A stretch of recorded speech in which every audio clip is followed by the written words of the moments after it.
And a big part of the practice has been, looking at these concepts of look good, feel good, do good, and that there's energy at each one of those steps. There's an energy when folks, you know, feel good about how they look, and it may be as simple as, like when I get a haircut.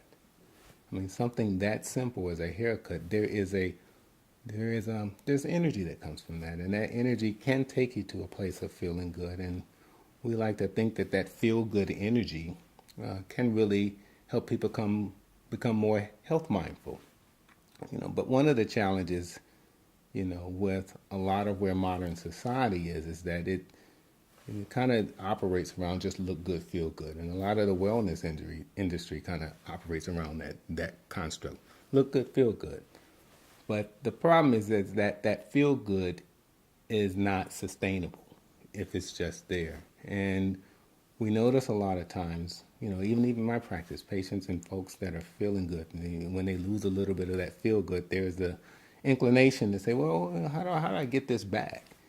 And there's a tendency to go back to, you know, that idea of looks, something that's more physical, and that, ends up, that's where we get a lot of these ideas of abuse, of cosmetic abuse, and people having the misaligned sense of their beauty, depression. So a big part of what we try to do here is really to set this highest intention of where your energy source is, and to be able to do that and looking at, hey, there's energy at looking good. There's energy at the place of feeling good. But hey, I want to set a higher intention. Let's look at this idea of doing good.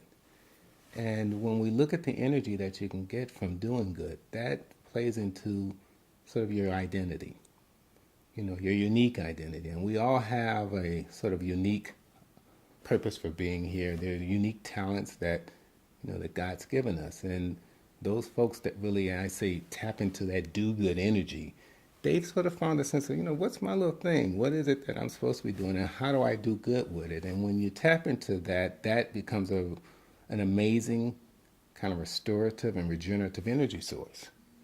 And if we can get folks to a place where they're walking into that do-good space, you think about the Martin Luther Kings, the Bob Marleys, individuals that end up being transformed and are able to essentially become transformers. That's a goal when we look at look good, feel good, do good. And I kind of hovered around that concept for a number of years. And maybe about 2 years ago, I did a presentation at the David Driscoll Center. It was at one of the at his gallery, and it was talking about these ideas of sort of do good here.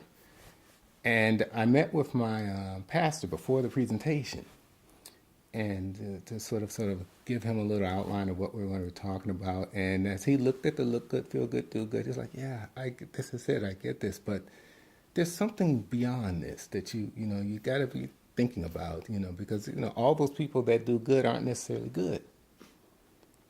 And I internalized that, but I didn't really move from that place of look good, feel good, do good. And what has happened more recently, and a lot of this is through this process of bringing meditation into my life, and that is really having appreciation also for this idea of transcending and this idea of being good.